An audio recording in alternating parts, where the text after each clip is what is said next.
Bonjour et bienvenue dans le 13h. À la une de cette édition, Cyril Ramaphosa est arrivé hier mercredi à Abidjan dans le cadre d'une visite de travail de 72 heures. Le président de l'Afrique du Sud, qui est à la tête d'une forte délégation, aura à son agenda plusieurs activités, notamment l'ouverture cet après-midi du Forum économique ivoiro-sud-africain et la signature d'accords bilatéraux. Hier mercredi, un conseil des ministres s'est tenu au palais de la présidence de la République sous la présidence du chef de l'État. Plusieurs sujets étaient à l'ordre du jour. Le conseil a adopté un projet de loi portant PND pour la période 2021-2025 et 2 décrets ont également été adoptés. On en parle dans ce 13h. Et dans ce 13h également, on ira en Éthiopie où le gouvernement s'est engagé dans une large contre-offensive qui semble pousser les forces tigréennes à se replier. Une dizaine de villes auraient été reprises aux rebelles. C'est ce qu'a assuré hier un porte-parole gouvernemental. C'est à suivre en toute fin de journal. Le président de l'Afrique du Sud, donc Cyril Ramaphosa, est à Abidjan. À son agenda, plusieurs activités. Il a eu notamment un entretien ce matin avec son homologue ivoirien, tête-à-tête suivi de la signature de plusieurs accords bilatéraux. C'était à la salle des pas perdus du palais de la présidence de la République. Signature d'accords que vous voyez là en image. Cyril Ramaphosa présidera ensuite aux côtés du président Alassane Ouattara la cérémonie d'ouverture du Forum économique ivoiro-sud-africain. C'est à 14 heures cet après-midi même. Le président de l'Afrique du Sud est donc à Abidjan depuis hier mercredi 1er décembre dans le cadre d'une visite de travail de 72 heures. Cyril Ramaphosa a été accueilli hier dès son arrivée à sa descente d'avion à l'aéroport international Félix Houphouët-Boigny par son homologue, le président Alassane Ouattara. Retour sur son arrivée avec Herman Guivet. Il est 17 heures, passé de plusieurs minutes. L'avion transportant à son bord le président sud-africain, Cyril Ramaphosa, se pose sur le tarmac de l'aéroport Félix Houphouët-Boigny d'Abidjan. Présent en Côte d'Ivoire pour une visite d'État de 72 heures, le président sud-africain Cyril Ramaphosa est accueilli au bas de l'échelle de coupé par le chef de l'État, son Excellence Alassane Ouattara. Cyril Ramaphosa, le président sud-africain, reçoit le traditionnel aquaba, le bouquet de fleurs, toute la symbolique de la bienvenue en Côte d'Ivoire, comme pour lui dire qu'il est bien chez lui, ici, en Côte d'Ivoire. Les deux hommes se connaissent bien, échangent de civilité entre eux, puis le président sud-africain reçoit les hommages du Premier ministre ainsi que de plusieurs membres du gouvernement présents au bas de l'échelle de coupé. Les honneurs militaires sont ensuite présentés au président sud-africain par 5 détachements, 3 détachements de la garde républicaine, 2 de l'école de gendarmerie d'Abidjan, la musique de la garde républicaine, le drapeau et sa garde.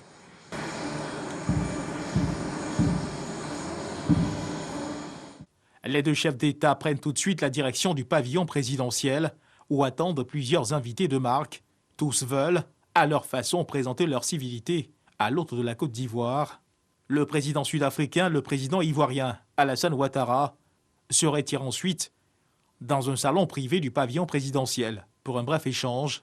À l'extérieur, les têtes couronnées forment une haie pour saluer l'arrivée du président sud-africain, une façon de lui dire « bienvenue en terre ivoirienne ». Échange terminé, le président Alassane Ouattara et son hôte, le président sud-africain Cyril Ramaphosa, prennent place à bord de leur véhicule de commandement, direction le palais présidentiel. Je vous le disais en titre, un conseil des ministres s'est tenu hier mercredi au palais de la présidence de la République, une rencontre qui avait plusieurs sujets à l'ordre du jour. Le conseil a par exemple adopté un projet de loi portant PND pour la période 2021-2025 et entre autres décrets adoptés, il y a celui portant attribution, organisation et fonctionnement des établissements publics hospitaliers nationaux. On suit le compte-rendu de Jérôme Kofi Abouda. Comme un rituel, même si en réalité il n'en est pas un, le Conseil des ministres du gouvernement ivoirien, sous la haute autorité du président de la République Alassane Ouattara, honore toujours ses rendez-vous sans ménager d'efforts. Comme pour être en conformité avec les règles, la rencontre de ce mercredi 1er décembre 2021 n'a laissé aucun des dossiers à traiter pour compte. Les décisions pertinentes prises au cours de cette journée démontrent encore que le président de la République et les membres du gouvernement font tout ce qui est divinement possible pour ne pas manquer le coche quant à leur détermination à se mettre à la disposition du peuple. Des décisions autant que l'on peut en prendre. En tête de toutes celles qui ont été sélectionnées en cette circonstance vient le projet de loi portant Plan national de développement 2021-2025. Dans l'élan des PND précédents, le PND 2021-2025 vise à soutenir la croissance économique et à accélérer la transformation structurelle de l'économie par l'industrialisation, le développement du capital humain et le renforcement de la gouvernance de façon à hisser notre pays au rang des pays à revenus intermédiaires de la tranche supérieure à l'horizon 2030. Dans cette dynamique, le PND 2021-2025 projette une croissance économique moyenne de 7,65% sur la période 2021-2025 contre 5,9% sur la période 2016-2020. Une mesure en appelle une autre. Il s'agit encore d'un projet de loi qui, cette fois, concerne l'enseignement technique et la formation professionnelle. Un projet de loi d'orientation de l'enseignement et de la formation technique et professionnelle en Côte d'Ivoire qui détermine les principes généraux d'une réforme globale. Cette loi fixe de nouveaux principes de gouvernance et de financement du dispositif de l'enseignement technique et de la formation professionnelle et de l'apprentissage. Elle établit notamment de nouveaux mécanismes de formation et d'évaluation en vue de mettre en cohérence le dispositif avec le système productif. Elle consacre notamment le partenariat école-entreprise. Elle institue des structures de formation de type particulier avec la gestion déléguée au secteur privé. Cette loi introduit de nouveaux modes et de nouvelles modalités de formation et d'évaluation qui intègrent, entre autres, l'alternance, la validation des acquis de l'expérience et la certification des compétences techniques et professionnelles. Le Conseil des ministres a par ailleurs pris 9 projets de décret pour le système sanitaire. Des mesures avec pour objectif principal d'améliorer les conditions de travail des agents de santé. L'essentiel de ces projets de décret porte sur le ministère de la Santé, de l'hygiène publique et de la couverture maladie universelle en liaison, bien entendu, avec tous les ministères concernés. L'ensemble de ces décrets concourt à la mise en œuvre de la politique de réforme hospitalière engagée par le gouvernement à travers la loi du 24 mars 2014 instituant la CMU et celle du 23 juillet 2019 portant réforme hospitalière. Ces décrets mettent donc en place un nouveau dispositif national de santé publique déployé de façon rationnelle et équilibrée sur l'ensemble du territoire national avec de nouvelles instances dirigeantes et un nouveau mode de fonctionnement incluant les populations, les associations d'usagers et les collectivités territoriales. Ce nouveau dispositif hospitalier intègre également l'utilisation systématique des nouvelles technologies de l'information et de la communication, ainsi qu'une nouvelle gestion financière et comptable plus transparente en vue de garantir aux populations des soins de qualité à moindre coût avec un personnel qualifié et plus motivé. Cyril Ramaphosa en Côte d'Ivoire. Le Conseil, avant de se retirer, a donné l'information sur la visite de 72 heures du président sud-africain en terre ivoirienne à compter de ce mercredi. Une visite qui s'inscrit dans le cadre du renforcement de la coopération entre les deux pays. Plusieurs accords bilatéraux à cette occasion seront signés selon le Conseil qui d'ailleurs ne manque pas de dire un mot sur son prochain rendez-vous prévu le 8 décembre 2021. Un compte-rendu signé Jérôme Kofi Abola. Le coronavirus veut à tout prix échapper à notre contrôle. Le SARS-CoV-2 a muté. Il a un nouveau variant, Omicron, dont la contagiosité s'avère plus rapide. Nous devons donc multiplier nos efforts de lutte.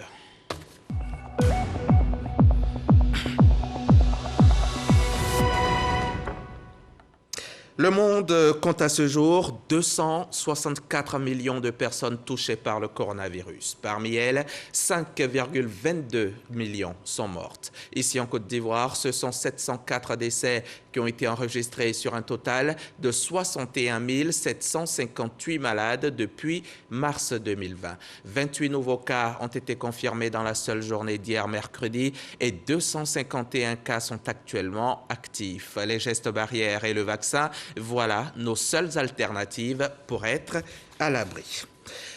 De concert, l'ONU et l'Union africaine ont condamné hier la ségrégation dont font l'objet certains pays d'Afrique australe depuis la découverte du variant Omicron en Afrique du Sud. Le président de la commission de l'UA était à l'ONU où il a rencontré le secrétaire général pour leur entretien annuel et c'est l'actualité qui a pris le pas sur leurs réflexions diplomatiques habituelles. Par ailleurs, il regrette aussi que la très grande majorité des vaccins arrivent sans seringues, aiguilles et diluants, autant d'outils et matériels pourtant indispensables à la bonne injection du vaccin. Parlant de seringues et de vaccins, je vous envoie découvrir en cette mi-journée un secteur remarquable de la santé, du paramédical précisément. C'est le métier d'aide-soignant. Parmi le personnel de santé, l'aide-soignant est sans doute le plus proche des personnes hospitalisées. Il assure l'hygiène et le confort des patients. Il apporte aussi son soutien aux personnes dépendantes pour toutes les tâches de la vie quotidienne. En Côte d'Ivoire, ils sont autour de 9000 et ils entendent bien promouvoir leur métier. Le 26 novembre dernier, c'était leur journée. Michel Kwame, Astotore Dagnogo. Hôpital général de Bingerville, service des urgences médicales. Il est 8 heures. Mireille Kouakou, aide-soignante, est de permanence. À la salle des urgences, un patient est admis en consultation. Vérification du poids, prise de température, remplissage du carnet et réfèrement des patients vers le médecin du jour. Un balai incessant qui rythmera la journée de l'aide-soignante.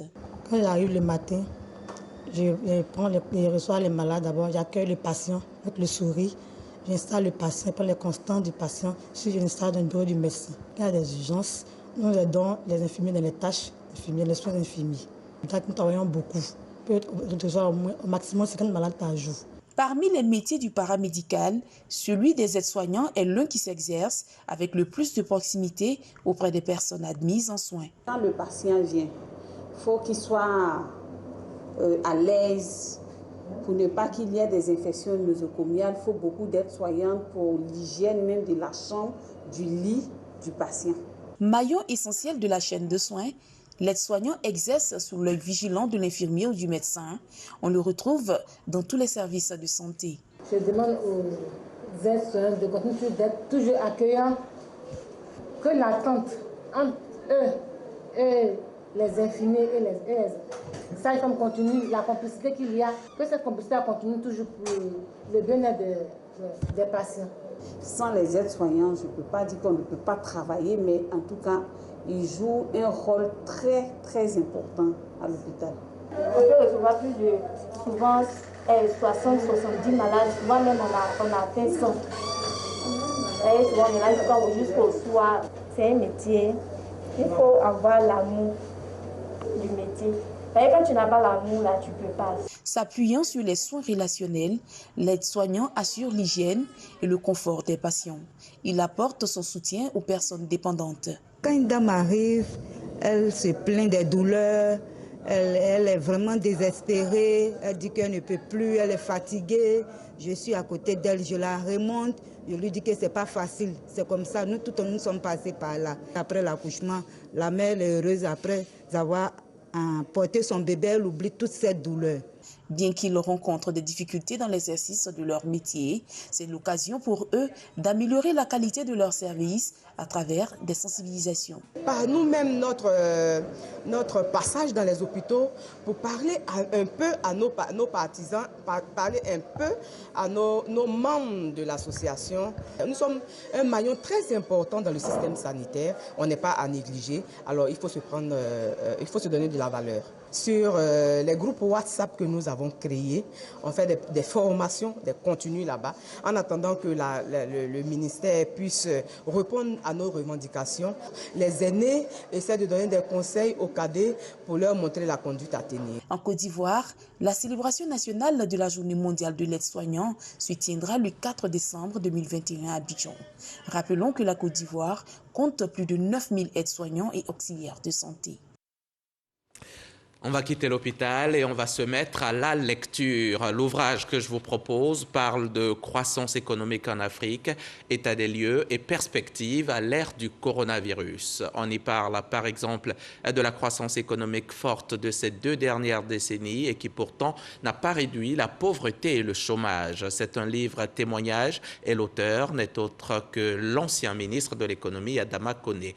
L'ancien Bakayoko était à la dédicace. Ce livre, écrit par Adama Koné, trace les sillons d'un avenir meilleur, véhicule une invitation à la rétrospection et à la prospection. Une production scientifique de 256 pages denses, en rupture avec le conformisme habituel. Des solutions aux défis nouveaux liés à la problématique de la pandémie mondiale. C'est un livre qui renferme une mine d'informations sur la notion, ses différentes manifestations, et les meilleures pratiques à expérimenter pour en faire un instrument de progrès social et de bien-être.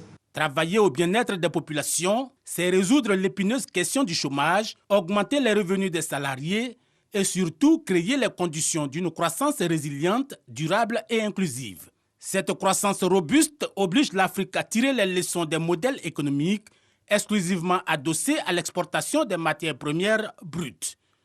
Nos économies, j'en suis convaincu, ont besoin plus que jamais de cette transformation soutenue par une industrialisation rationnelle pour bâtir une croissance durable et inclusive, offrant à chaque citoyen les opportunités d'accroissement de ses revenus et d'amélioration de sa qualité de vie.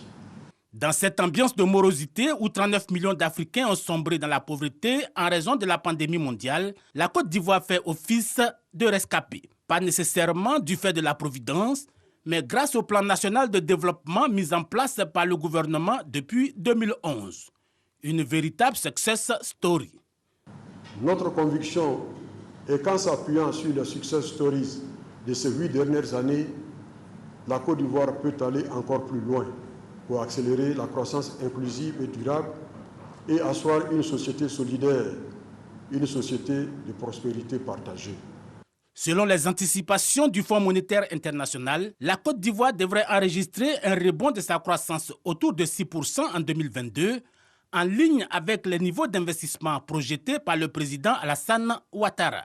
Le Premier ministre me charge de vous adresser ses chaleureuses félicitations pour ce bel ouvrage sur la croissance économique qui fera assurément tache d'huile, tant il allie théorie et pratique, vision et vécu. L'ouvrage du ministre Adama Koné s'achève sur une note chargée d'optimisme. Bâtir des éléphants d'Afrique à l'image des dragons d'Asie, c'est possible. Et la Côte d'Ivoire va vendre de l'électricité à la Sierra Leone. Le contrat a été signé hier, 1er décembre, en présence du ministre des Mines, de l'Énergie et du Pétrole.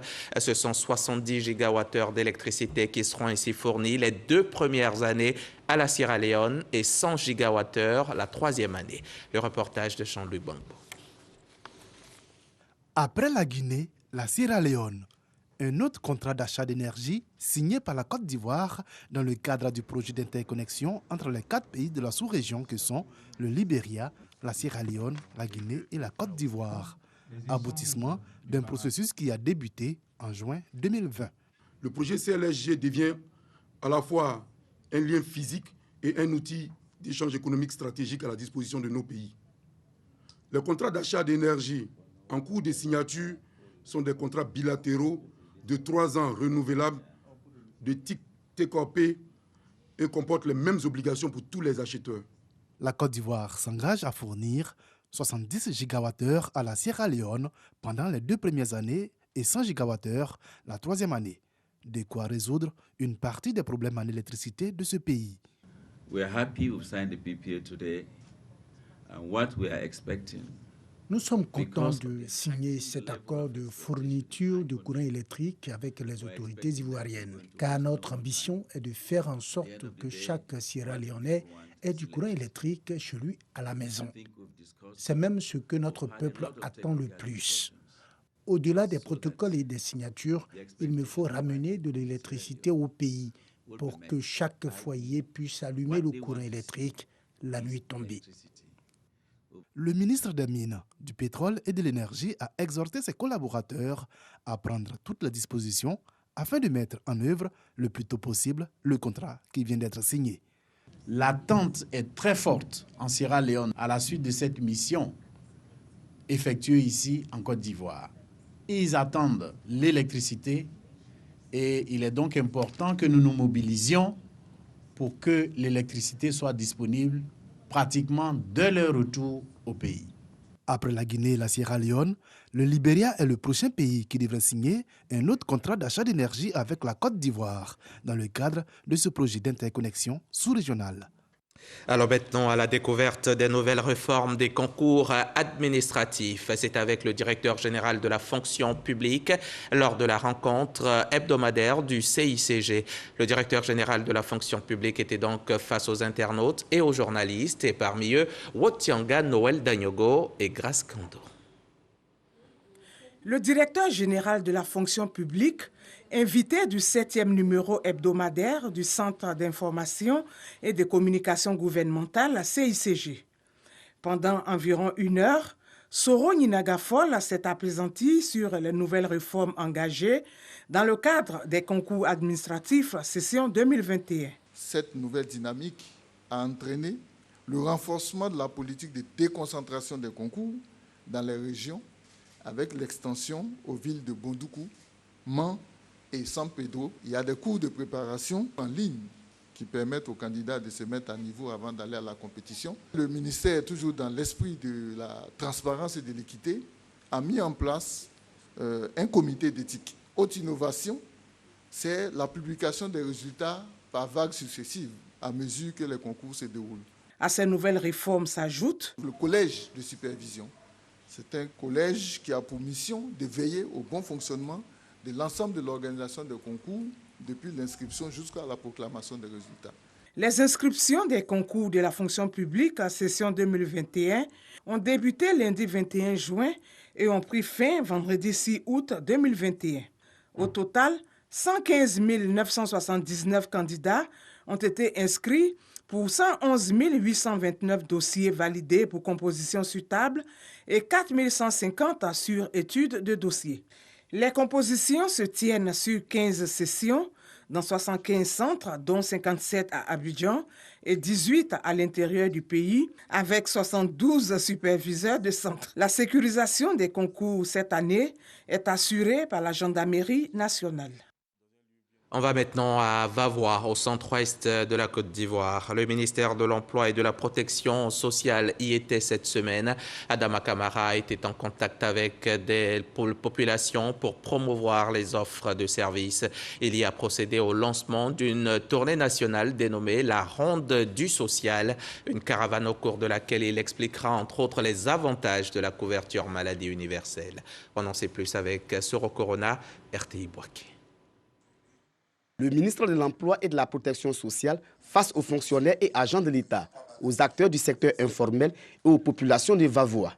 Adama Kamara explique à ses interlocuteurs les différents mécanismes pour renforcer le dispositif de la protection sociale en Côte d'Ivoire. Les 3 nouveaux régimes de ces 10 dernières années passés au peigne fin par le ministre.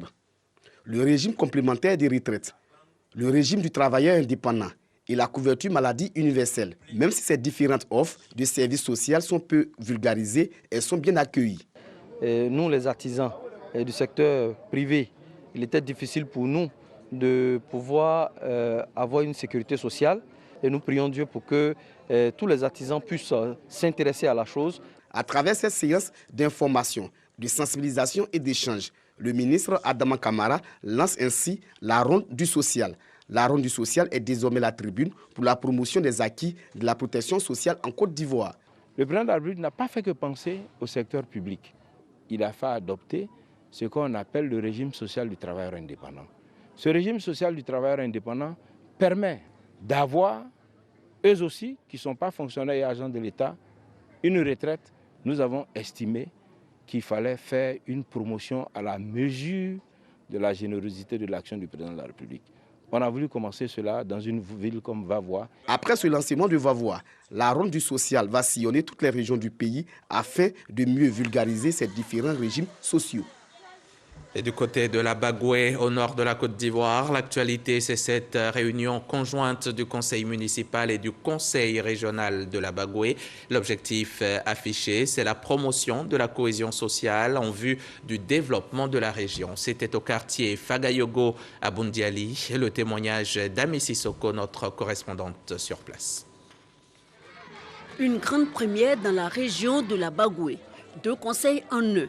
La mairie de Bundiali et le conseil régional de la Bagoué tiennent respectivement leur 3e et 4e session de l'année ensemble sous le regard admiratif du ministre-gouverneur Issa Coulibaly. Résolution importante du conseil municipal avec à sa tête la ministre-maire Maria Toukone.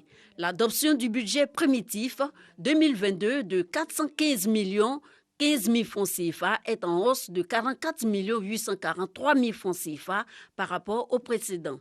Et la remise d'une ambulance médicalisée à la maternité du quartier Bel-Air d'un coût de 35 millions de francs CFA. La 3e année de notre fonctionnement pour mon équipe municipale, notre Bundiali continue lentement mais sûrement sa marche vers le progrès, sa marche vers le développement, sa marche vers la modernité, mais en gardant ses pieds dans la tradition. Après le conseil municipal, place au conseil régional. Son président Siama Bamba et son équipe ont mis cette année un accent particulier sur la santé des populations. Les centres de santé de Ouazomon, Mbele et Mounini, respectivement dans les départements de Bundiali, Tingrela et Kouto, ont chacun reçu une ambulance médicalisée. Coût total, 120 millions de francs CFA. Pour 2022, nous allons renforcer les projets visant à l'autonomisation de nos populations pour les sortir de la vulnérabilité. Le ministre-gouverneur Issa Coulibaly se réjouit de ce conseil conjoint, symbole de cohésion sociale. Vous êtes de véritables acteurs, de véritables bâtisseurs qu'il convient de saluer à sa juste valeur. Et je voudrais vous saluer et vous dire combien je suis fier de ce que je vois ici aujourd'hui. Ce conseil jumelé de la Bagoué a coïncidé avec la célébration de la Journée mondiale de l'enfant. Les enfants accompagnés de Marc Vincent, représentant résident de l'UNICEF, ont à l'occasion découvert le fonctionnement de la mairie et du conseil régional, 2 entités territoriales. Ce conseil historique de la Bagoué prend fin avec le lancement des travaux du nouveau siège du conseil régional et la mise en marche des premiers feux de Bundiali. Et pendant ce temps, ici à Abidjan, se tenait un atelier de formation. Il s'agissait de renforcer les capacités des organisations nationales des droits humains d'Afrique subsaharienne francophone dans leur utilisation des mécanismes africains et internationaux de la protection des droits humains. Cela pour qu'à terme, elles participent efficacement à la promotion et la protection des droits économiques, des droits sociaux et des droits culturels. C'est Forazegui. Permettre aux journalistes et aux organisations de la société civile, acteurs clés de promotion des droits humains, de mieux comprendre les droits économiques, sociaux et culturels des hommes. C'est le but de la formation initiée par Human Dignity, une ONG qui milite pour la promotion des droits de l'homme en Afrique subsaharienne. Avec les différentes rencontres qu'on a eues avec les différents participants des différents pays, on se rend compte que la mise en œuvre de ces droits, même si elle est timide, est en train quand même de prendre une marche tout doucement.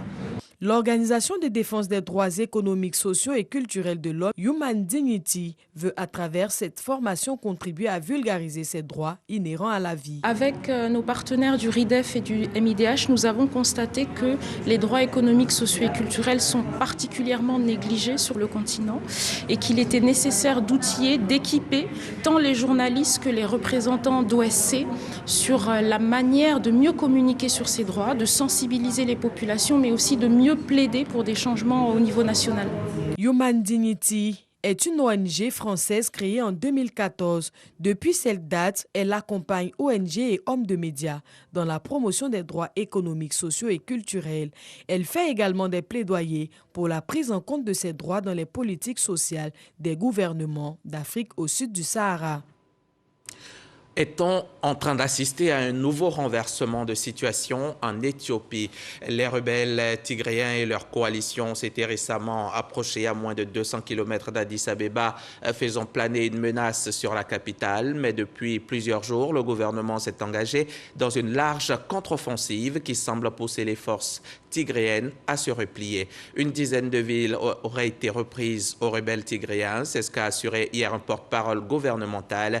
Parmi ces villes, certaines sont stratégiques comme Chifra sur le front Est, Shewarobit sur le front Sud et Gachena sur le front Ouest. On se retrouve demain à 13h sur la chaîne Kiras.